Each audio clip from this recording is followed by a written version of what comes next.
आज के प्रोग्राम के मुंतजमीन, स्वतंत्र वीर सावरकर स्मारक मुंबई,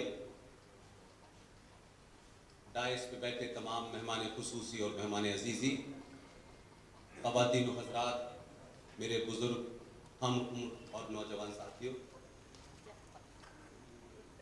इस देश में राजनीति चलती रहेगी। ये देश भी चल रहा था, पहले भी चल रहा था, आज भी चल रहा है। फर्क सिर्फ इतना ही हुआ है कि 70 साल पहले बिना चुनाव के एक साहब प्रधानमंत्री बन गए थे। 70 साल पहले, आज हम बात करते हैं कि ईवीएम को हैक कर लिया गया था, ये आज से 72 साल पहले ही हो चुका था। जिन साहब को एक भी वोट नहीं मिला वो प्रधानमंत्री बने, और जिसको सारे वोट मिले उससे कहा तुम इस्तीफा दे। इसलिए बीमारी कोई आज की नहीं है। रणजीत सावरकर साहब ने जब ये ख्याल मेरे साथ साझा किया कि वो स्वतंत्र वीर सावरकर जी का जम्मू में एक ब्रांच खोलना चाहते हैं, आप यकीन मानिए, मैंने उनसे कहा कि अगर आपको जम्मू जाना है तो सिर्फ एक ही बहादुर आदमी है, आप उससे संपर्क कर लें, ब्रांच भी खुलेगी और पूरे एलानिया के साथ खुलेगी, उसका नाम है अंकुर शर्मा।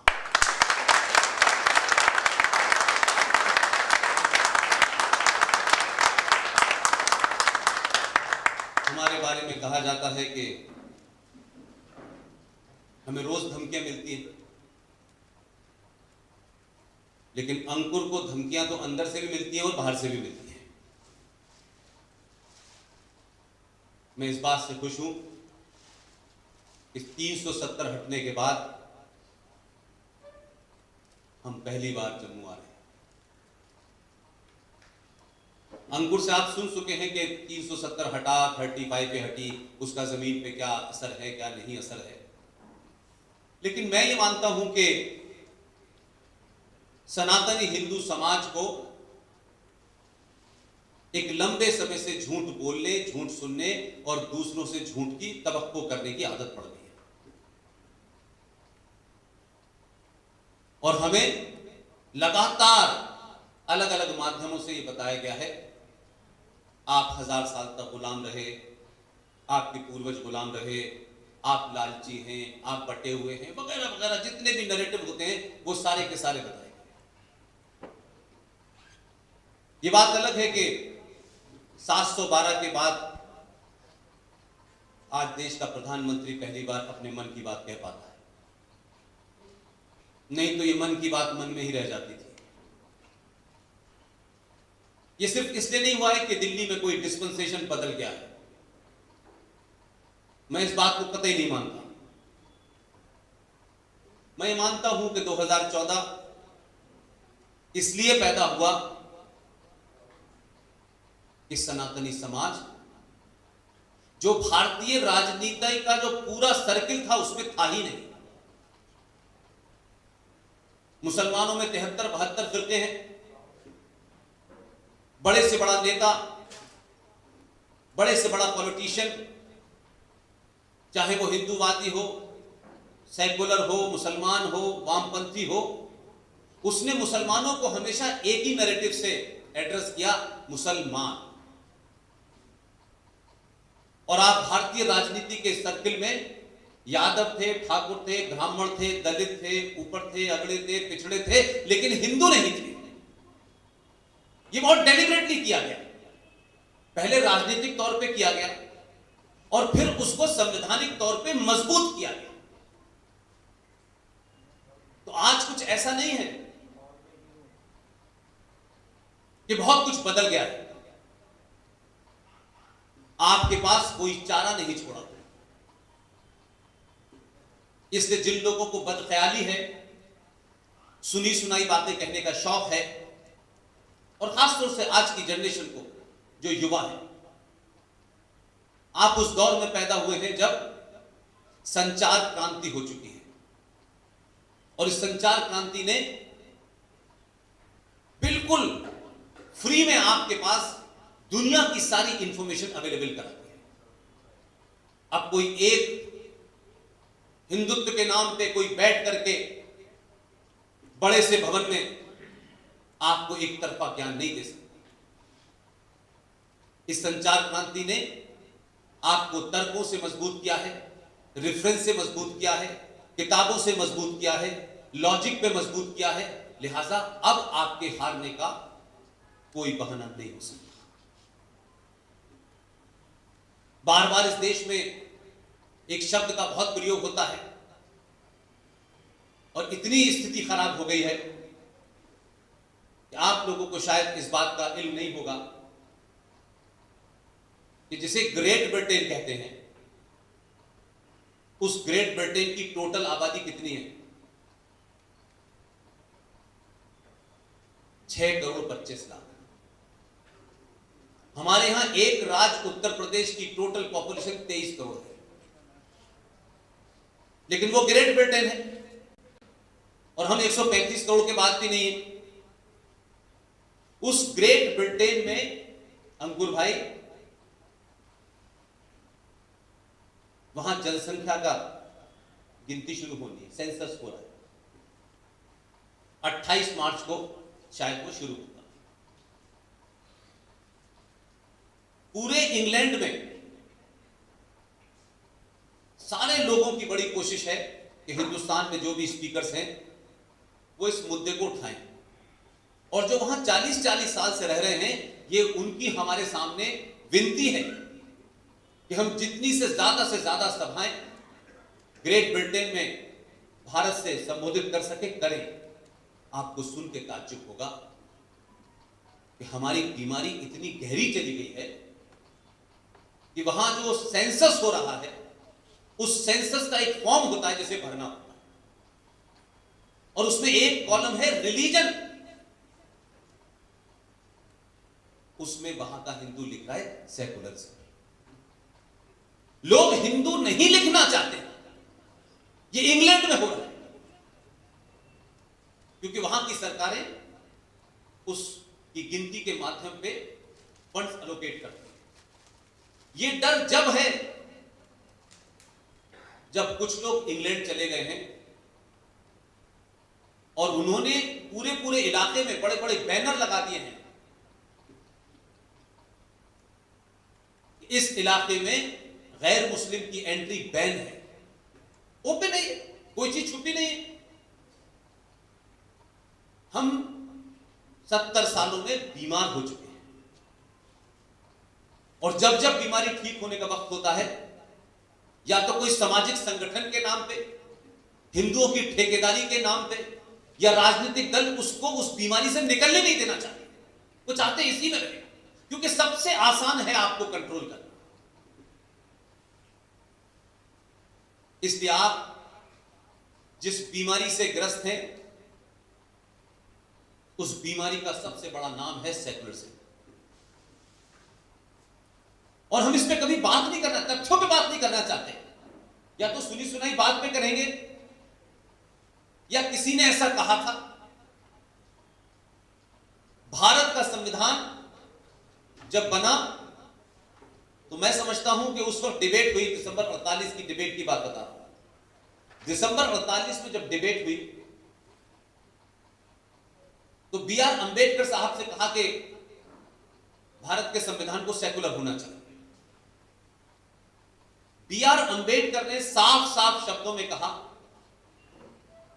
कि भारत हजारों साल पुरानी सभ्यता है, यहां अनेक लोग आए, मत आए और यहां आके बस गए। न किसी ने उनकी जात पूछी, न मजहब पूछा, और न ही कभी स्टेट या राजा ने कभी उनके साथ कोई डिस्क्रिमिनेशन किया। वर्ड डिस्क्रिमिनेशन था ही नहीं। लिहाजा हम ये जो संविधान बना रहे हैं, ये सरकार चलाने का एक डॉक्यूमेंट है, समाज चलाने का डॉक्यूमेंट नहीं। और जिनको शक हो वो दिल्ली जाएं, आर्काइव में ये सारे डॉक्यूमेंट साइन रखे हुए, और उस संविधान, ओरिजिनल संविधान की कॉपी का पहला हिस्सा ये मेरे पास है। इसमें कहीं सेकुलर शब्द नहीं लिखा हुआ, कहीं नहीं लिखा इसमें। और यह भी आपको बता दूं कि भारत का संविधान पहले लिखा गया, प्रियम्बल बाद में बना। लोग समझते हैं कि प्रियम्बल पहले आ गया था, प्रियम्बल बाद में बना। और 26 जनवरी 1950 के बाद भी काम चलता रहा, क्योंकि जनती थी कुछ लोगों को प्रधानमंत्री की सीट चली जाएगी। और सेकुलर शब्द आया कहां से,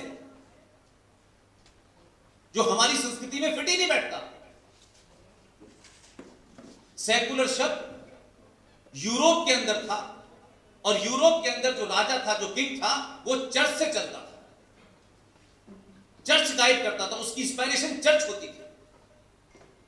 तो उस वक्त ये बहस हुई कि कहीं ऐसा ना हो कि राजा, जो लोग नॉन क्रिश्चियन हैं, ईसाई नहीं है या नास्तिक हैं, दहरिये हैं, दूसरी चीजों को पूछते हैं, कहीं उनके साथ डिस्क्रिमिनेट न करते। लिहाजा इस शब्द को कॉइन किया गया और यह शब्द लागू हुआ। लेकिन हमारे यहां राजा का धर्म होता है, इसलिए कैसे आपके समाज में चीजों को इम्बाइब कर दिया गया, क्योंकि आप उस सभ्यता के मानने वाले थे जहां बहुत से शब्द थे ही नहीं। सनातन संस्कृति का पूरा इतिहास पढ़ लीजिए, हजारों साल का इतिहास पढ़ लीजिए, बलात्कार शब्द हमारे किसी ग्रंथ में मिलते ही नहीं, हमारे किसी लिटरेचर में मिलते ही नहीं। यह तलाक शब्द हमारे किसी लिटरेचर में नहीं मिलता, क्योंकि हमारे यहां तलाक शब्द की कल्पना ही नहीं थी। हमारे यहां 7 फेरों का था, वो जन्मों का था, वो उसके अलावा कुछ नहीं था। लेकिन हमने किस तरीके से बाहर की चीजों को इम्बाइब किया और यही माना कि ये इसका काउंटर पार्ट है। लिहाजा हमारी संस्कृति में राजा का धर्म होता था। तो धर्म रिलीजन का हिंदी में ट्रांसलेशन नहीं है। हमारे यहां धर्म को ड्यूटी कहते हैं, दायित्व कहते हैं। एक पिता का पुत्र के प्रति, एक मां का बेटे के प्रति, एक पति का पत्नी के प्रति, राजा का अपनी प्रजा के प्रति क्या धर्म होना चाहिए, उसमें घंटा बजाना और मंत्रों का उच्चारण करना नहीं होता था। उसकी ड्यूटी क्या है, उसे हमारे यहां धर्म कहा गया। और धर्म के मानने वाले विशाल हृदय के लोग थे। लिहाजा जब यहां भारत में यकायक लोगों को लगा कि बाबा साहब अंबेडकर के संविधान से उनकी सत्ता मजबूत नहीं हो रही, एक मोहतरमा जो लोकतंत्र के माध्यम से प्रधानमंत्री बनी और लोकतंत्र के माध्यम से प्रधानमंत्री होने के बाद वो डिक्टेटर हो गई। तो जब उनके खिलाफ समाज में विद्रोह हुआ और एक शख्स बिहार की धरती सिताब दियारा से निकला और उसने क्रांति खड़ी कर दी, इमरजेंसी इस देश में लगी और 1976 में बिना किसी डिबेट के, ना तो पार्लियामेंट के अंदर ना पार्लियामेंट के बाहर, कोई डिबेट नहीं हुई, एक मोहतरमा को अपनी गद्दी खतरे में लगी। तो उन्होंने कहा करा क्या जाए। उस वक्त मैं नहीं कह रहा, यह रिकॉर्ड की चीज है, भारत की पार्लियामेंट में 50 से ज्यादा एमपी केजीबी के एजेंट थे और रशा के दबाव में आपने सेकुलरिज्म और सोशलिज्म शब्द को डाला। और जब यह डाला जा रहा था तो एक बहुत बड़े विद्वान थे, उन विद्वान के बेटे को अक्सर आपने नाम सुना होगा। वो आजकल सुप्रीम कोर्ट में जज कैसे बनाए जाते हैं इसकी सरेआम ट्रेनिंग देते हैं। उनके पिता का नाम था एलएम सिंह जी। मुझे अपने शुरू के दौर में उनसे मिलने का मौका मिला। बहुत विद्वान आदमी थे। इंदिरा गांधी ने उनकी ड्यूटी लगाई कि आप इस सेकुलर शब्द का हिंदी अनुवाद क्या होगा ये बताएं। खूब खोज करने के बाद, दुनिया भर की डिक्शनरी तय करने के बाद उन्होंने कहा कि इसका अर्थ पंथ निरपेक्ष होगा, धर्मनिरपेक्ष नहीं हो सकता। इंदिरा गांधी किसके एजेंडे पे थी, किस दबाव में थी? उन्होंने आखिर में से धर्मनिरपेक्ष ही रखा। और जब यह धर्मनिरपेक्ष हो गया तो आम जनसाधारण ये समझता है कि धर्म माने पूजा पाठ, तो आपने धर्म को रिलीजन के समकक्ष खड़ा कर दिया और कहा कि सारे धर्म बराबर हैं। यह तुलना सार्वजनिक तौर पे मैं कहता हूं गधे और घोड़ों के बीच में करना। हमारी संस्कृति में धर्म अनादिकाल से, जब से यह सृष्टि की उत्पत्ति हुई है और जब तक यह रहेगी, सिर्फ एक ही धर्म था। उस धर्म का नाम है सनातन। और सनातन शुद्ध, आज के दौर में हम उस शब्द निकल आया है तो हम उससे तुलना कर सकते हैं, सनातन शुद्ध साइंस है। इसलिए आज भी हमारे पूर्वज या हमारे परिवार में कोई जिसकी मृत्यु हो जाती है, उसको कहते हैं हमने 5 तत्वों में विलीन कर दिया। वही 5 तत्व सनातन है, बाकी कुछ नहीं। ये मंदिरों की संस्कृति बहुत बाद की है। लिहाजा पंथ को धर्म बनाने से 2 नुकसान हुए कि देश के 100 करोड़ हिंदुओं ने समझ लिया कि हम धर्मनिरपेक्ष हैं। इसका मतलब है उनके निगाह में कि हमारा कोई अपना धर्म नहीं है, अपना कोई मजहब नहीं है। और जिनको समझना चाहिए था, उन्होंने कहा मजहब पहले है, किताब बाद में है। अब इस कंट्राडिक्शन में आप चले तो सेकुलर शब्द एक सोच समझ के इस भारतीय समाज को कैसे रूल किया जाए, इसलिए 100 करोड़ लोग ये मानते हैं कि हम धर्मनिरपेक्ष हैं। एलन सिंघवी ने उसमें लिखा कि अगर भारत धर्मनिरपेक्ष हो गया तो अनार्की फैल जाएगी, अराजकता हो जाएगी। तब भी कोई सुनने को तैयार नहीं। और आपने उस शब्द को आत्मसात कर लिया। इसलिए हर मुसलमान, हर ईसाई, हर पारसी आपसे ये उम्मीद करता है कि आप धर्मनिरपेक्ष रहें। वो कभी नहीं कहता कि मैं धर्मनिरपेक्ष हूं। पारसी आपकी पूजा करते हैं, करते हैं। मुसलमान नमाज पढ़ते हैं, पढ़ते हैं। क्रिश्चियन चर्च जाते हैं, जाते हैं। लेकिन आप जब मंदिर जाने लगते हैं तो लोग कहते हैं कितने कम्युनल हो गए, ये आरएसएस का बंदा है क्या, तुम हिंदूवादी हो गए क्या। आपने तिलक लगाया तो लोग, आप ही के लोग आपको ऐसे देखते हैं जैसे कोई नई बात। तो ये बीमारी इसलिए आई कि हमें हमारे बुजुर्गों ने सही बात नहीं बताई। आज के दौर में मैं मानता हूं कि आपको कुछ नहीं करना है। जम्मू में इस बुरे वक्त में जब अंकुर शर्मा, पाकिस्तान के आतंकवादी लश्कर-ए-तोयबा और श्रीनगर में बैठी महबूबा जैसी लश्कर और फारूक अब्दुल्ला जैसे जैश मोहम्मद की धमकियों से नहीं डरा, तो इस देश के युवाओं को अंकुर को अपना आदर्श मानना चाहिए। मुझे कोई गुरेज नहीं, इसलिए कि हम जब ये ढूंढते हैं कि हमारे पास युवाओं में कौन से लोग हैं, आप ही के बीच में हैं, कहीं जाने की जरूरत नहीं।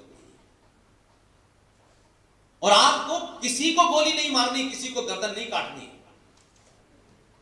आपको अपने होने का एहसास और अपने अंदर की कुंठा, एहसास से कमतरी, इंफिनिटी कॉम्प्लेक्स को बाहर निकाल देना चाहिए।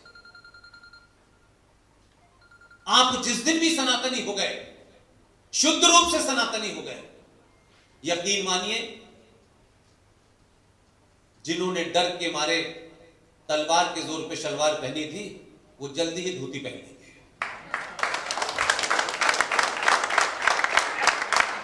इसलिए अखंड भारत, हिंदू राष्ट्र, इसको चिल्लाने से दुनिया में कहीं हिंदू राष्ट्र नहीं बनता। संविधान में तो बहुत सारी चीजें हैं, लेकिन क्या आप सब मानते हैं दुनिया का पहला समाज है ये सनातन। पहला समाज है कि जिस देश में 100 करोड़ के आसपास है,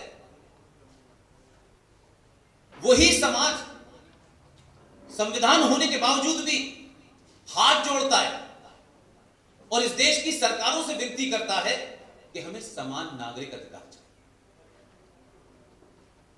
न इस पे हंसी आती है बल्कि रोना आता है कोई मेजॉरिटी समाज अपने देश के अंदर समान नागरिकों की बात नहीं करता, क्योंकि माइनॉरिटी करती है ये बात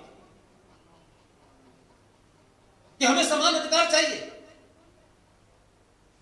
अंकुर भाई, आपने जिस माइनॉरिटी की बात की है, मैं उस पर एक और पाखंड आपको बताता हूं जो राष्ट्रीय स्तर पर चल रहा है।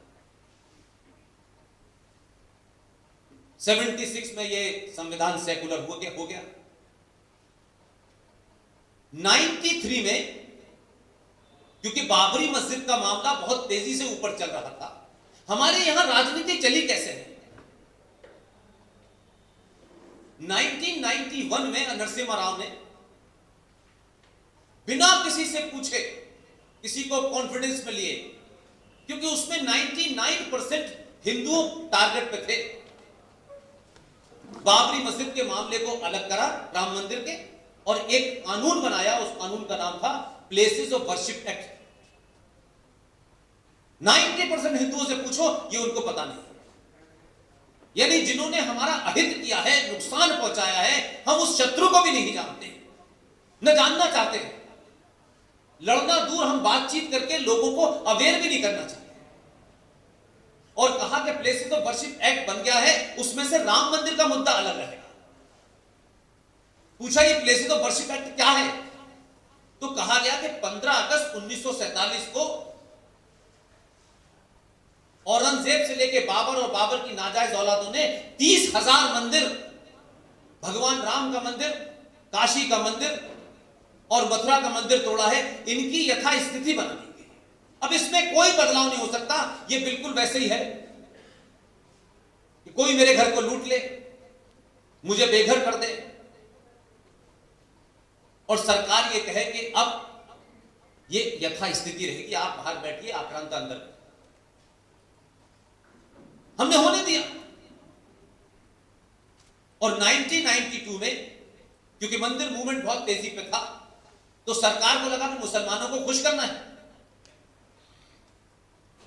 तो जो आदमी 1947 से 58 तक भारत का पहला अनपढ़ जाहिल, निहायत गंवार, न स्कूल गया, न केजी गया, न कॉलेज गया, न यूनिवर्सिटी गया, उसे शिक्षा मंत्री बनाया। वो 47 से 58 तक शिक्षा मंत्री रहा भाई। लेकिन 58 से 1992 तक उसका मूल्यांकन नहीं हुआ कि उसने भारत में क्या दिया। लेकिन यकायक लगा कि यार मंदिर का मामला गड़बड़ हो गया है, बाबरी मस्जिद टूटने वाली है, तो उसे भारत रत्न दे दिया गया ताकि मुसलमान खुश हो। हमारे यहां अपीस करने का लेवल भी क्लासिक है। और फिर 1993 में क्या किया कि मुसलमान तो खुश नहीं हो रहे। ये मुसलमान तो अल्लाह से भी खुश नहीं है, हमसे क्या खुश होंगे यार। जो मोहम्मद के सगे नहीं हुए, हमारे सगे होंगे क्या। ये रिजवी साहब बैठे हुए, पूछिए इनसे, अली को किसने मारा? उनकी बेटी फातिमा, अली की पत्नी, उन्हें किसने मारा? नवासों को किसने मारा? रामलाल, श्यामलाल? नहीं मारा। जब वो खुद मोहम्मद साहब के नहीं हुए, उनके बेटे के नहीं हुए, दामाद के नहीं हुए, बेटी के नहीं हुए, उनके नवासों के नहीं हुए, वो आपसे कह रहे हैं हम भाई भाई हमारा। लेकिन ये चल रहा। ये बात को तो लोग कहते हैं आप तो हिंदूवादी, इसमें हिंदूवाद कहां से आ गया। हां, झूठ बोलो, अच्छी अच्छी बातें करो, मक्कारी की बातें करो, तो इस देश में आपको पद्मश्री जरूर मिल जाएगा। 1993 के अंदर यकायक लगा कि यार अब तो ये मस्जिद ढह गई है, तो आपने दबाव में बिना किसी डिस्कशन के पार्लियामेंट में एक अध्यादेश जारी कर दिया। और अध्यादेश में कहा गया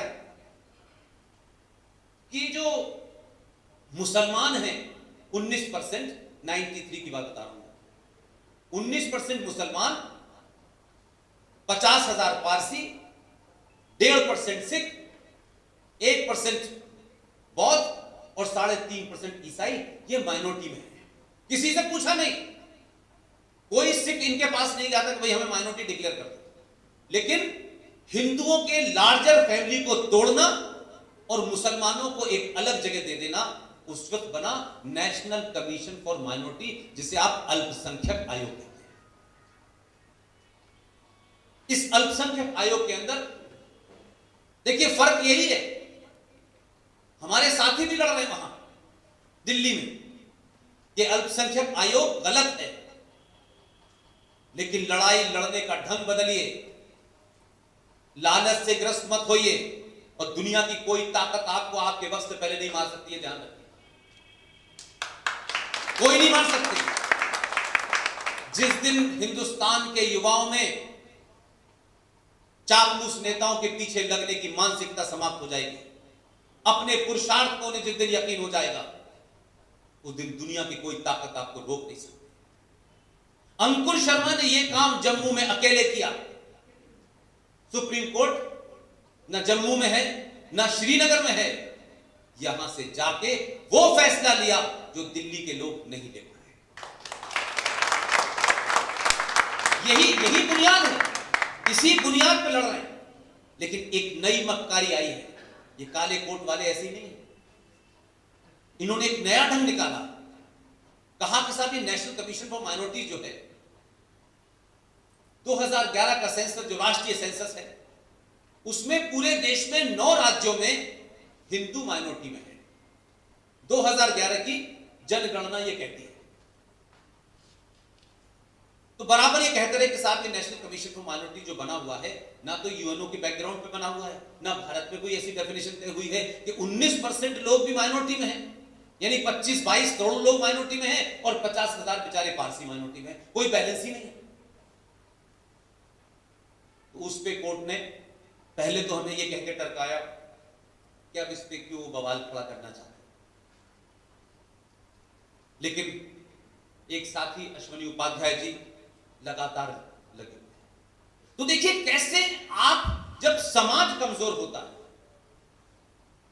उसी सुप्रीम कोर्ट ने जब यह बात सुनवाई हुई कि 9 राज्यों में हिंदू माइनॉरिटी में है, तो उनको लगा कि माइनॉरिटी कमीशन हम खत्म करेंगे तो जज साहब हैं, कहीं हमारे ऊपर कम्युनलिज्म का चार्ज ना लग जाए, तो भले ही संविधान की मटियामेट हो जाए, लेकिन हमें अपने आप को करेक्ट रखना है। तो उन्होंने एक मक्कारी का काम किया, माइनॉरिटी कमीशन समाप्त करके भारत के संविधान को सही मायने में सेकुलर बनाना चाहिए था, डिस्क्रिमिनेशन वाली क्लॉज निकालना चाहिए था। उन्होंने क्या कहा कि देखिए ऐसा है, उन्होंने अभी 1 हफ्ते पहले भारत सरकार को 4 हफ्ते का समय दिया कि 4 हफ्ते में आप डिक्लेयर करें कि 9 राज्यों में हिंदू माइनॉरिटी में है। अब इसमें कुछ लोग जो हैं तत्कालिक तौर पे ऐसे कुछ होने के लिए कोई बहुत बड़ी चीज, मैं कह रहा हूं कि यह भविष्य के लिए एक भयानक भूल होगी। अगर हिंदू यह समझता है कि जब वो माइनॉरिटी में आएगा तभी उसे विशेष रियायतें मिलेंगी, तो हमारे यहां ऐसे मूर्खों की भी लंबी लाइन है कि वो कहेंगे जल्दी से माइनॉरिटी में आ जाओ। एक नजीर पेश की है, केरल के अंदर सरकारी नौकरियों के अंदर कहा जा रहा है कि अगर आप क्रिश्चियन हो जाएं तो ये फैसिलिटीज मिलेगी। अगर कश्मीर में ये हो रहा है कि जो मजहब में चला जाएगा वो बलवान भी होगा, वो ताकतवर भी होगा, उसे सब कुछ मिलेगा, तो स्टेट ये कह रही है कि जब तक हिंदू हो तुम्हारे साथ डिस्क्रिमिनेशन होगा, जैसे ही मुसलमान बनोगे, ईसाई बनोगे, तुम्हें सब कुछ मिलेगा। तो स्टेट देश को कन्वर्ट करना चाहती है क्या? तो 1995 हमारे यहां पार्टीशन की बहुत बात होती है, किसने किया, कैसे किया, उसमें नहीं जाना चाहता। लेकिन आज की जनरेशन जो छोटे छोटे सवाल पूछती है, वो ये जानना चाहती है कि बाहुबली को कटप्पा ने क्यों मारा था। कटप्पा ने क्यों मारा था ये तो पता चल गया, पता चल गया आप लोगों को क्यों मारा था। मेरे भाई, अगर ये जिज्ञासा है तो फिल्मों से बाहर निकल के हकीकत की दुनिया में कुछ जानने की कोशिश कीजिए, और ये जानिए कटप्पा ने जिसे मारा था वो तो मारा था, समझ में आ गया, लेकिन अब यह भी पता करिए कि लाल बहादुर शास्त्री को किसने मारा था, सुभाष चंद्र बोस को किसने मारा था, राजेश पायलट की मौत कैसे हुई थी, माधवराव सिंधिया की मौत कैसे हुई थी, यह भी पता करें। अधूरी बात न पता करें। इसलिए जो फिल्म की बात तो आपने पता कर ली, यकीनी जिंदगी में, हकीकती जिंदगी में जो लोग कांड हो रहे हैं उसकी तरफ आपका ध्यान नहीं जा रहा। 95 में पूछिए कि 10 लाख हिंदुओं का नरसंहार होकर के ये देश बटा। कौन से बॉर्डर पे, बंगाल के बॉर्डर पे या पंजाब के बॉर्डर पे गांधी जी रो रहे थे, मुझे बताइए। एक तस्वीर बताइए। ये सवाल पूछने से लोग यकायक मुझे टैग तो कर सकते हैं। हम तो अखलाक की मौत हो जाती है, गलत या सही, तब भी मेजॉरिटी होने के बाद जिन लोगों ने मारा उनको जेल में सजा हुई और जेल में एक की मौत भी हो गई। इस देश के बहुसंख्यक समाज ने यह नहीं कहा कि नहीं अखलाक की हत्या सही थी, किसी ने नहीं कहा। लेकिन एक बात बता दीजिए मुझे, 52 देश इस्लाम के, 20-25 करोड़ लोग यहां आए, 2500 कश्मीरियों को उनकी उपासना के चलते इस बहुसंख्यक मुस्लिम समाज ने, पड़ोसियों ने मारा, रेप किया, मर्डर किया, 5 लाख लोगों को भागने मजबूर कर दिया। पूरे हिंदुस्तान में किसी मौलवी, मुल्ला, हाजी की मुझे एक भी व्यक्ति बता दिए जिसने कहा कि यह गलत हुआ है। यह सभ्यताओं का फर्क है, मजहब और धर्म में यही फर्क है। इसलिए हमारे यहां हम बहुत सेलेक्टिव बात करते हैं और हर वो बात करते हैं जो अच्छी अच्छी लगे। तुम भी अच्छे, मैं भी अच्छे। मैं अभी कुछ दिन पहले 19 फरवरी को लखनऊ में था। सूबे के डिप्टी सीएम, आप हालत तो देखिए इस देश की व्यवस्था की, मंच पर बैठा हुआ था। लखनऊ यूनिवर्सिटी का प्रांगण था। डिप्टी सीएम मेरे मिजाज से वाकिफ थे, मुझे सुन चुके। मंच पे मुझसे कहते हैं यहां मुसलमान भी बैठे हैं, आप हिंदू मुस्लिम मत कीजिए। और इस डर से कि मुझे वो रोक पाएंगे, ये उन्हें गलतफहमी कह सकती। वो जानते थे मुझसे पहले ही भाषण देके भागते, लेकिन मैंने भी उनकी इतनी बखियौदेड़ी कि चीफ मिनिस्टर तक टेप चला गया। इसलिए अपनी बात सच में कहिए तो डरिए मत, और दुनिया की कोई ताकत तर्कों पे चैलेंज करे तो जवाब दीजिए उसको। भावनात्मक हिंदुत्व की बात नहीं करता। भारत माता की जय का आपने नारा लगा दिया, 2 मुसलमान आए, भाग गए। जिस चीज को आप बचा नहीं सकते उसके बारे में चिल्लाइए मत। और दुनिया की कोई ताकत, ये रिजवी साहब हैं हमारे साथ, हम तो एक दिन में 3-4 बार हमारा मर्डर हो चुका होता है। ये कोई नई बात नहीं है और ये कोई ओवर कॉन्फिडेंस नहीं है। अगर आप ये मानते हैं, सनातन ये मानता है कि जिसमें भी जान है, पेड़ है, पौधा है, कुत्ता है, बिल्ली है, जानवर है, जो पैदा हुआ है उसका जाना तय है। कुछ लोग सड़क एक्सीडेंट में भी मर जाते हैं और देश का प्रधानमंत्री एक प्लेन में बैठता है, आर्मी के 9 कमांडर होते हैं, प्लेन बीच एयर में 2 टुकड़े होकर गिर पड़ता है, 9 कमांडर मर जाते हैं। 97 ईयर ओल्ड प्राइम मिनिस्टर एक कीचड़ में जाके गिरता है और तब भी जिंदा है। उसका नाम था मोरारजी देसाई। जिसकी आ गई है उसको कोई रोक नहीं सकता और जिसकी नहीं आई है उसे कोई ले जा नहीं सकता। इसलिए जब तक हैं अपने होने पे विश्वास कीजिए कि आप हैं। हजारों दिन मरने के जीने से अच्छा है एक दिन की जिंदगी जीजिए, बहादुरी के साथ जीजिए। किसी के साथ अन्याय मत करिए, लेकिन किसी का अन्याय बर्दाश्त भी मत कीजिए। आज सब कुछ है आपके पास, हर चीज मौजूद है। आज सेकुलरिज्म की बड़ी दुहाई दी जा रही है। हर बात में सेकुलरिज्म, चलते फिरते उठते बैठते सेकुलरिज्म।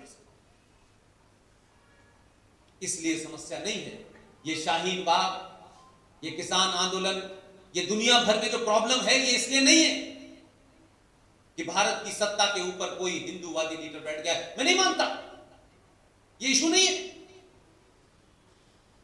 उनका प्रॉब्लम क्या है, और उसकी जड़ कश्मीर में थी। अंकुर भाई, मैं मानता हूं कि 370 हटने से सब कुछ नहीं बदला, मानता हूं मैं इस बात। 712 के बाद पहली बार आपने अपना होश संभाला है, और आपको लगता है कि हम भी हैं यार, हमारा भी कोई स्टेक है, या सिर्फ हम जीएसटी देने और इनकम टैक्स देने के लिए। इसलिए 370 हटी, तो मैं आज भी उसे कई कारणों से डिफेंड करता हूं। 370 भारत में, गणतंत्र भारत में, लोकतंत्र भारत के अंदर एक इस्लामिक स्टेट थी, जिसे भारत के संविधान ने मजबूत किया उस वक्त के मुसलमानों के दबाव में। मुझे याद है आपकी वजीर आला चिल्ला चिल्ला के कहती थी 370 को अगर छुआ तो हम 1947 जैसे हालात कर देंगे। मैं इस बात को इस तरह भी कह सकता हूं, उसने ये चुनौती दी, एक मुख्यमंत्री होते हुए कह रही थी ये बात कि झंडा उठाने वाला नहीं मिलेगा दिल्ली के अंदर। लेकिन पूरा समाज जो बड़ा पॉलिटिकली करेक्ट होना चाहता है, विश्वविद्यालय के बड़े बड़े प्रोफेसर, राजनीतिक लोगों को छोड़ दीजिए, जो समाज, आम समाज है जिसका कोई कमिटमेंट नहीं है किसी पॉलिटिकल पार्टी के साथ, वो क्यों नहीं बोला? ये बीमारी हमें क्यों है कि हमारी लड़ाई कोई पड़ोसी लड़ेगा, हमारी लड़ाई आएंगे भगत सिंह लड़ेंगे, सुभाष लड़ेंगे, हम नहीं लड़ेंगे। हम तो लड़ाई जब हो चुकी होगी तो पद लेने के लिए खड़े हो जाएंगे कि अब हम आ गए। लेकिन 1947 की बात इसलिए इंपॉर्टेंट है कि भारत में पिछले 70 सालों में एक इनविजिबल, न दिखने वाली एक पैरेलल सत्ता इस देश में चल रही थी, जिसका जिक्र कम होता था, लेकिन वो बराबर आपके साथ थी। इसलिए 370 जब हटी तो इस इनविजिबल सत्ता का पहला गढ़ ढहाया गया। इसलिए लोगों को तकलीफ है कि मोदी के आने से देश में कोई नई बात नहीं हुई है। मोदी के आने से पहले आप बदल गए हैं और आपको अपने होने का एहसास होने लगा है। इसलिए आपके चलने का अंदाज बदल गया है, गाने सुनने का अंदाज बदल गया है और भाषण सुनने का अंदाज बदल गया है। इसीलिए शायद आप मुझे सुन गए, और कुछ नहीं है, अभी बहुत थोड़ा सा बदला, लेकिन वो ये जानते हैं, पूरी दुनिया आपको जानती है, पूरा यूरोप आपके बारे में लिखता है कि सिर्फ इस्लामिक आतंकवाद से पूरी दुनिया में कोई देश लड़ सकता है, उस देश का नाम है भारत। वो ऐसे ही नहीं कहते, ये कंक्लूजन उनका किसी बुनियाद पे है, भावना पे नहीं,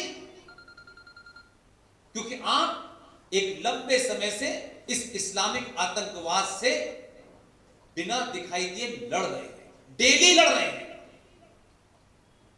क्या अंकुर शर्मा, अंकित सक्सेना, रिंकू शर्मा, इनकी हत्या इसलिए हो रही है कि इनकी शर्ट पैंट पसंद नहीं थी मुसलमानों को, इनका रंग पसंद नहीं था मुसलमानों को। मई 2014 से लेकर के 2019 दिसंबर तक एक डाटा बनाया है, इसमें सब कुछ है, किस गली में, किस मोहल्ले में, किस तहसील में, किस डिस्ट्रिक्ट के अंदर, किस स्टेट के अंदर कौन सा हिंदू मारा गया, किस मुसलमान ने मारा, किस डेट में एफआईआर हुई। 23 मई 2014 से दिसंबर 2019 तक पूरे देश में 161 हिंदू मुसलमानों की मॉब लिंचिंग में मारे गए। ये आपको नहीं पता, इसे बताना कम्युनलिज्म है, अखलाक की बात करना सेकुलरिज्म है। जुनैद की हत्या मुसलमान की हत्या है और रिंकू शर्मा की हत्या लॉ एंड ऑर्डर है।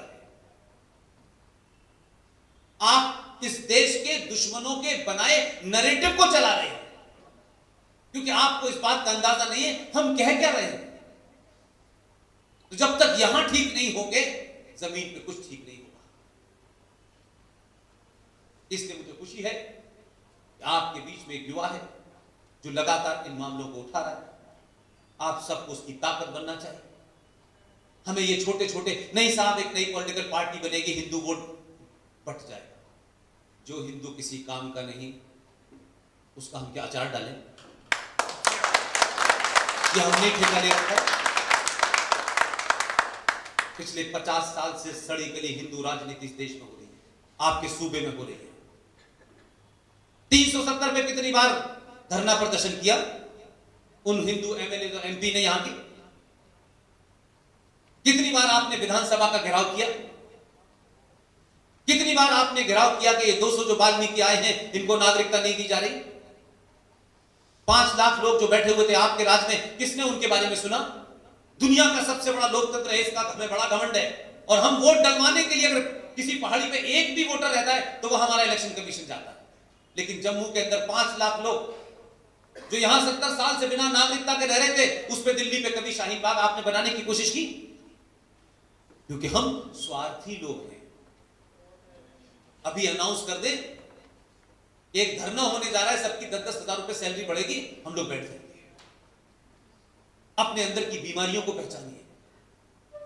क्यों 100 करोड़ लोगों को कोई महत्व नहीं देता इस देश में, और क्यों 20-25 करोड़ लोगों के सामने सरकारें झुकती हैं, न्यायपालिका झुकती है, पुलिस झुक जाती है?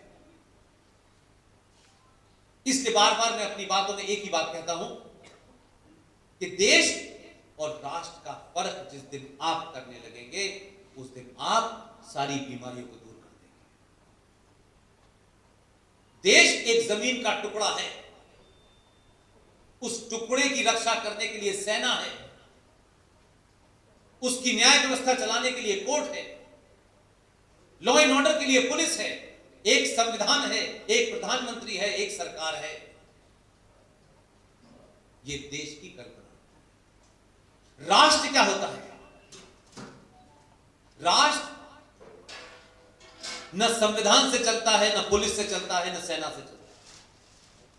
राष्ट्र मेरे सरोकारों से चलता है, संवेदनाओं से चलता है, सरोकारों से चलता है, आस्थाओं से चलता है, संस्कृति से चलता है, इतिहास से चलता है। लेकिन यह समाज अपने सरोकारों को, अपनी आस्थाओं को बचाने के लिए सरकार से गुहार लगाता है। और एक कमजोर और लालची समाज हमेशा कोशिश करता है कि वो काम खुद न करे, कोई दूसरा करे। और इसकी मिसाल देता हूं मैं कि आप गिनती में 100 करोड़ हैं। किसी ने आपसे यह आह्वान नहीं किया कि आप जाके किसी का घर तोड़ दीजिए, लेकिन आप 100 करोड़ होते हुए भी इतने कमजोर होते हैं कि सही बात भी है जो संविधान में भी है, आप उसे भी नहीं लागू कर पाते। वो 25 करोड़ है, 30 करोड़ है, एक अलग विषय हो सकता है, गिनती ऊपर नीचे हो सकती है। लेकिन एक शाबानो नाम की महिला, जो इस्लाम के जितने ठेकेदार स्कूल हैं, चाहे अहले हदीस हो, देवबंद हो, बरेलवी हो, वो सब जगह जाकर के इस्लाम के हिसाब से तलाक चाहती थी। उस महिला को तलाक नहीं मिला। वो महिला भारत के सुप्रीम कोर्ट पहुंची। सुप्रीम कोर्ट ने कहा आप भारतीय नागरिक हैं, आप हिंदू हैं, मुसलमान, इससे कोई मतलब नहीं है, आपने अर्जी दी है, आपको तलाक के ऊपर फैसला हम देंगे। ये हमारे पॉइंट से तो हो सकता है, लेकिन उनके पॉइंट से क्या था? सुप्रीम कोर्ट के 3 जजेस ने एक 70 साल की महिला को 14 रुपए या 16 रुपए का उनको वो मिलना था। क्या कहते हैं उसको? मेंटेनेंस। सुप्रीम कोर्ट ने फैसला दे दिया। लेकिन वो 25 करोड़ लोग ये जानते थे कि अगर हमने भारतीय सुप्रीम कोर्ट को और संसद को अगर ये करने दिया तो ये लड़ाई फिर हमारे घर तक जाएगी। लिहाजा ये जानते हुए कि फैसला तो ठीक है, लेकिन हम इसको अगर एक्सेप्ट करेंगे तो एक रास्ता खुल जाएगा। लिहाजा आजाद भारत में सबसे ताकतवर सरकार बनी। 409 मेंबर ऑफ पार्लियामेंट थे राजीव गांधी के संसद में। इंदिरा गांधी की हत्या पर सहानुभूति से इतने ही एमपी बने थे। 545 में से 409 मेंबर ऑफ पार्लियामेंट की सरकार, आधुनिक प्रधानमंत्री, कंप्यूटर युग का प्रधानमंत्री, मुसलमानों ने दबाव बनाया, संसद ने उस फैसले को पलट दिया। इसको कहते हैं समाज की सामूहिक शक्ति। आप 100 करोड़ हैं, लेकिन आप किसी सच बात के लिए, अच्छी बात के लिए, देश के लिए, संविधान के लिए कभी नहीं खड़े होते। लोग संसद द्वारा पास किए हुए एक कानून के खिलाफ खड़े हो गए, जिससे उनका कोई मतलब नहीं था। वो कहीं किसी उसमें गर्दिश में नहीं आ रहे थे, लेकिन खड़े हो गए क्योंकि वे जानते थे कि हम इन्हें इतना डरा दें, इतना डरा दें, ऐसा ना हो अभी तो बाहर वालों से कागज मांग रहा है, अगली बार हमसे ना मांग ले कहीं, इसलिए डरा दो।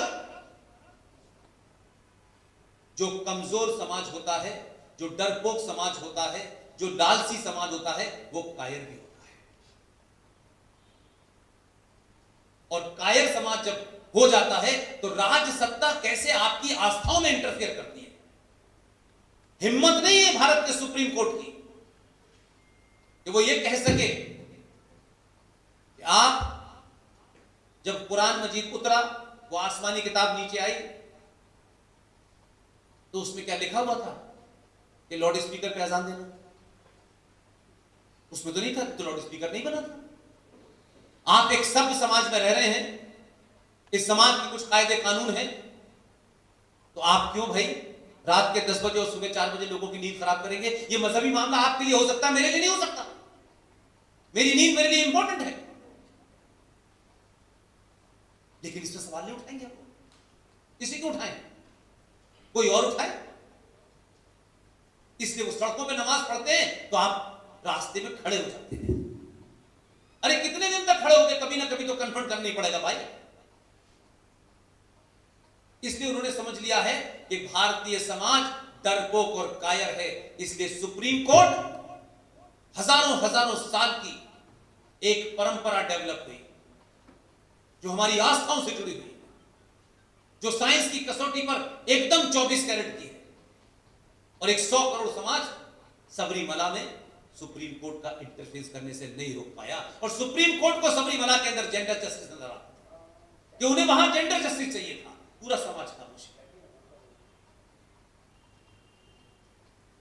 इसलिए राष्ट्र को बचाने की आवश्यकता है। राष्ट्र ही मेरी पहचान है, नहीं तो इस देश में करोड़ों बांग्लादेशी इल्लीगल चोर उचक्के डकैतों को भी नागरिकता मिल जाती है। और आप तो इतने महान प्रदेश के लोग हैं कि ना तो कैप्टन सिकंदर रिजवी को और ना पुष्पेन को ना रणजीत सावरकर को जम्मू कश्मीर में रहने की परमिशन नहीं है, लेकिन आप उस सत्ता का एपरेटस देखिए कि यहां हजारों की तादाद में रोहिंग्या बसा दिए गए। और ये रोहिंग्या बसे तो श्रीनगर में नहीं बसे, उनको यहां बसा। पूरी दिल्ली को चारों तरफ से रोहिंग्या ने घेर लिया।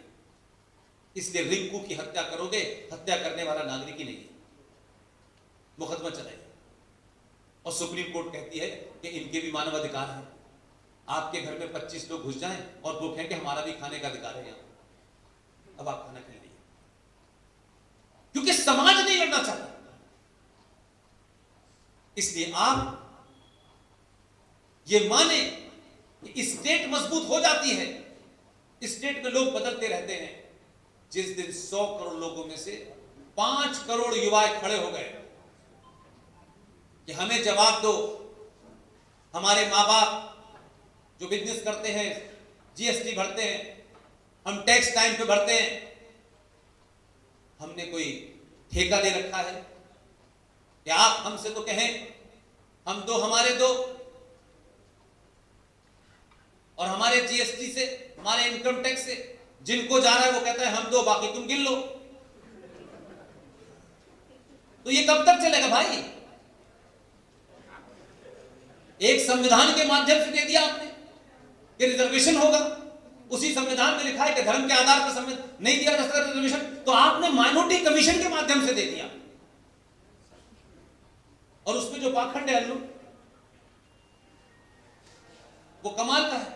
एक राष्ट्रीय अल्पसंख्यक आयोग है, उसका करोड़ों का बजट है, करोड़ों का बजट है।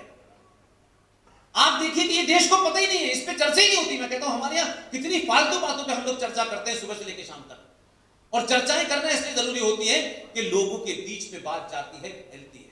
आपने इनसे कहा, उनसे कहा करके फैलती है, तब उसमें से कुछ लोग खड़े हो जाते हैं। हर राज्य में माइनॉरिटी कमीशन है, हर राज्य में, और उसका सेपरेट बजट है। जो दिल्ली में है उसका अलग बजट है, और एक माइनॉरिटी कमीशन हर राज्य में है, उसका अलग से बजट है। मेरे जीएसटी और मेरे इनकम टैक्स से राज्य का भी अल्पसंख्यक आयोग चल रहा है और राष्ट्रीय भी चल रहा है। अब 9 राज्यों में हिंदू माइनॉरिटी में है, तो कमाल देखिए कैसा फ्रॉड है जो चल रहा है ओपन। एक लक्षद्वीप नाम की जगह है, मिजोरम है, मणिपुर है, नागालैंड है, पंजाब है, कश्मीर है, एक आध जगह और होगी, कुल मिला के 9 राज्य हैं जहां हिंदू माइनॉरिटी। उन 9 राज्यों में से एक क्लासिक एग्जांपल देता हूं। लक्षद्वीप में 97.5% मुसलमान है और 2.5% वहां हिंदू है, लेकिन राज्य का अल्पसंख्यक आयोग यह कहता है कि 97.5% मुसलमान या माइनॉरिटी में है। यह सुनने में ताज्जुब लगता है। मेरा पैसा दिल्ली से भी वहां जा रहा है, मेरा पैसा राज्य से भी उस 95% लोगों को जा रहा है। क्या इसमें कोई हिंदू मुस्लिम है? इस डिबेट में क्या प्रॉब्लम है? क्यों नहीं होना चाहिए? क्यों सवाल नहीं उठना चाहिए कि अगर 76 में भारत सेकुलर हो गया था तो फिर आपने माइनॉरिटी कमीशन क्यों बनाया? क्यों आप बैक रूट से रिजर्वेशन लेके आए? और आप तो अंकुर जी रोशनी एक्ट की बात कर रहे हैं, आप तो जमीन छुड़वा रहे हैं। आपको भी पता है और आपको भी पता है कौन कौन शामिल है जो दोबारा से पिटीशन देने गए। माफ कीजिएगा, अपने लोगों के चेहरे से जिस दिन मुखौटा उतारना शुरू करेंगे सब लाइन पे आ जाएंगे। ये मेरा है और ये तेरा है करेंगे, नहीं होगा। मेरे आदमी ने किया है तो उसकी चोरी न करो दूसरी, तो फिर आप ईमानदार नहीं। इसमें अपनों को भी आपको लाइन पे लेना होगा। भारत का पहला सबसे बड़ा, आप मेरी बात को आज के पर्सपेक्टिव में देखेंगे, समझेंगे तो शायद आपको बेहतर समझ में आएगा। आज जो कुछ भारत में हो रहा है 1947 में पाकिस्तान नहीं बना था। 1947 में एक सोचे समझे एजेंडे के तहत दुनिया का सबसे बड़ा लैंड जिहाद हुआ। इट वॉज ए लैंड जिहाद। और फिर यहां रह गए मौलाना अबुल कलाम जैसे फ्रॉड। उन्होंने इस देश के अंदर, आप 100 गज जमीन लेकर के उसे बचाने में लगे हुए हैं। आपका कश्मीर, बंगाल और आसाम बन चुका है।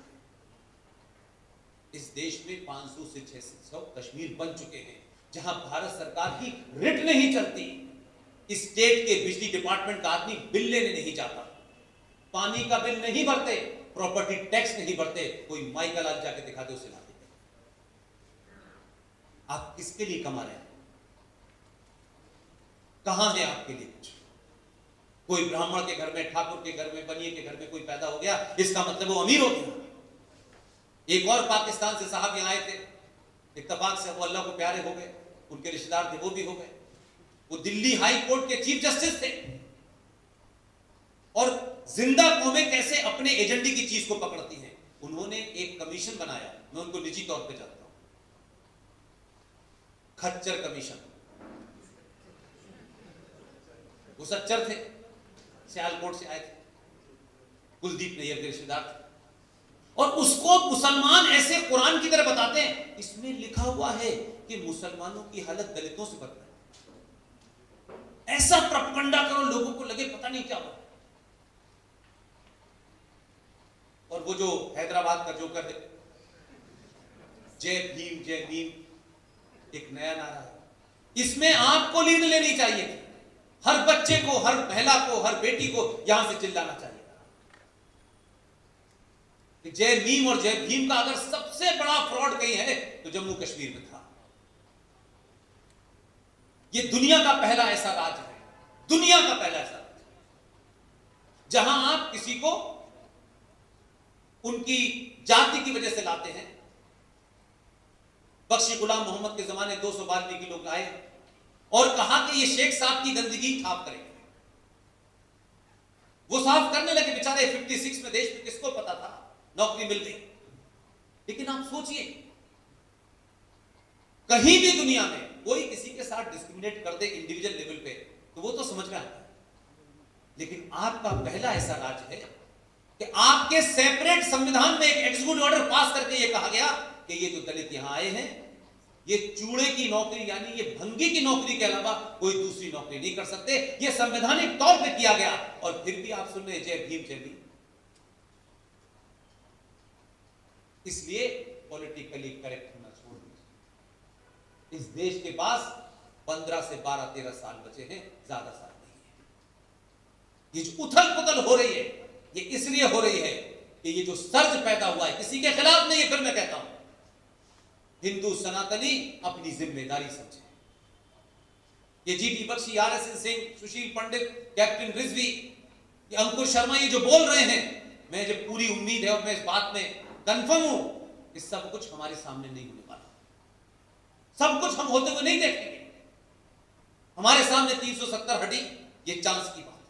मंदिर बना हमारे, हम मानते हैं कि चांस की बात है। हम इसलिए बोल रहे हैं पूरी ईमानदारी के साथ, हम सिर्फ इसलिए बोल रहे हैं कि हमारे जाने के बाद आने वाली जनरेशन ये ना कहे कि ये जानते थे, ये बोले नहीं किसी लालच में। सिर्फ इतना ही मकसद है और कोई मकसद। हम पब्लिकली कहते हैं कि ना हमारा किसी पार्टी से कोई संबंध है, ना किसी संगठन से कोई संबंध है, और हम सत्ता हमसे कोसों दूर है। सत्ता कितनी भी कोशिश कर ले, हम में से कोई सत्ता में जाने वाला नहीं, एकदम ओपन है। हम मानते हैं कि हम अपने बुजुर्गों को, बहुतों को बहुत सारी बात कहते हैं, लेकिन हमारे दामन पे वो दाग न लगे, हम इस चिंता में जगह जगह सड़क सड़क जाके। हमने भी अपना घर छोड़ा, हम कोई आसान नहीं कर, हमने भी नौकरी छोड़ी। ये सार्वजनिक मंचों से कहने की चीज नहीं है, हमने अपनी मर्जी से छोड़ी।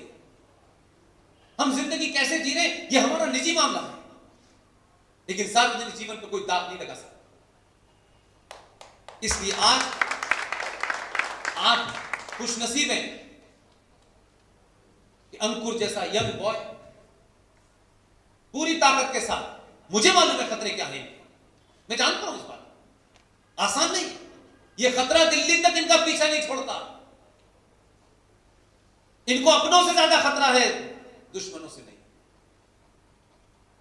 इस देश की तारीख में जितने भी सनातनी योद्धा निकले उन्हें अपनों ने मरवाया। सत्ताएं आएंगी जाएंगी, पार्टियां बनेंगी टूटेंगी, उसका कोई महत्व नहीं है। एक राष्ट्र में हजारों पार्टियां चली जाएं, हजारों लोग दल चले जाएं, उसका महत्व नहीं है, लेकिन राष्ट्र जिंदा रहना चाहिए।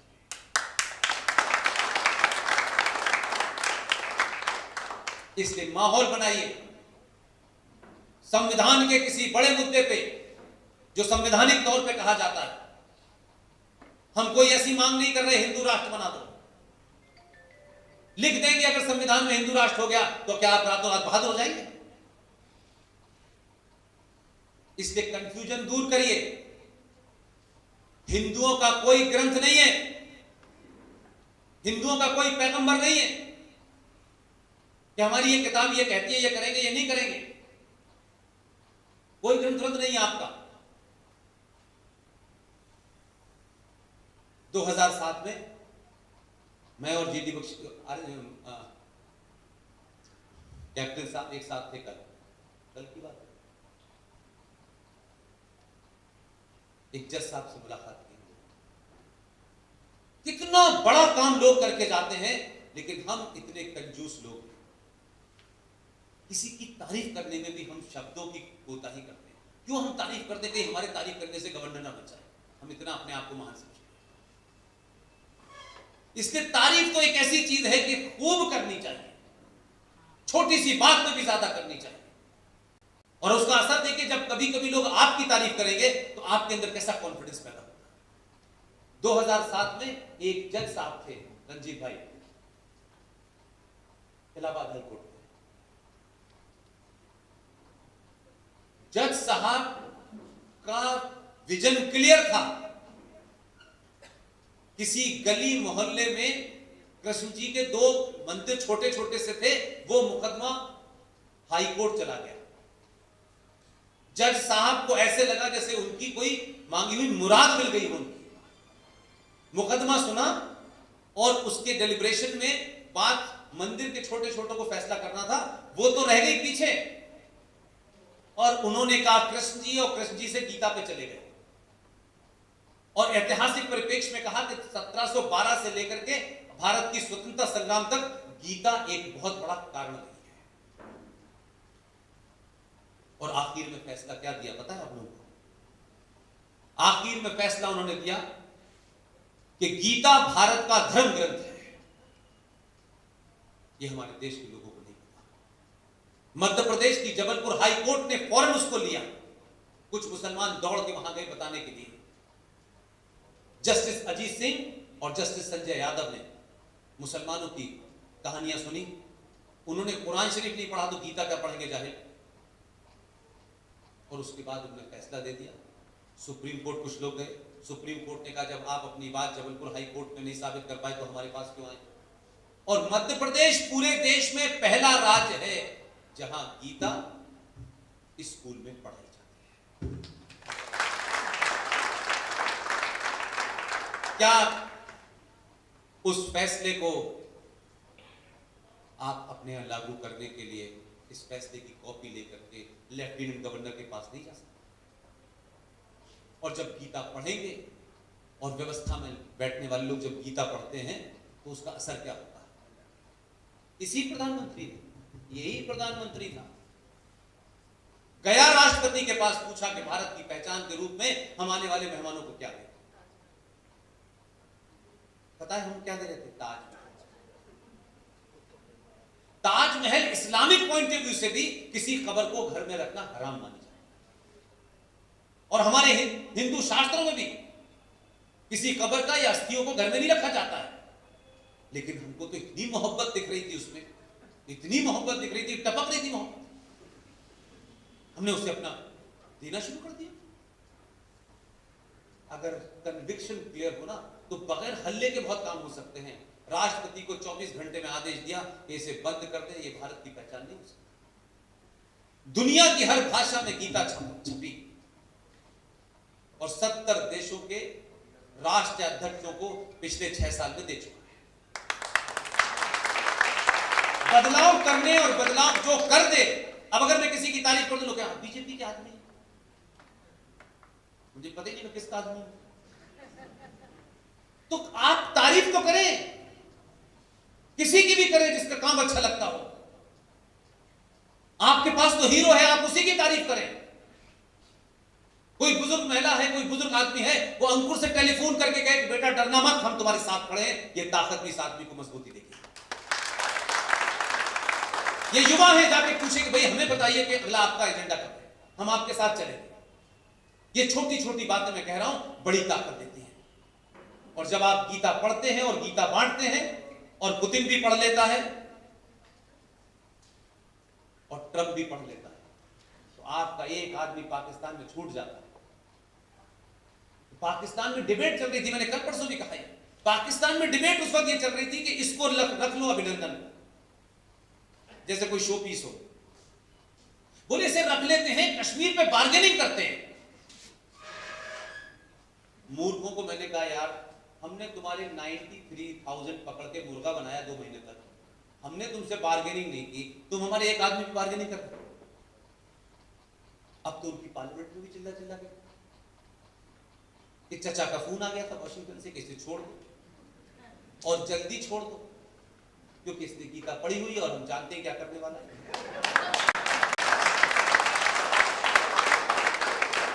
तो आपके बदलाव से दुनिया में कैसे बदलाव होता है।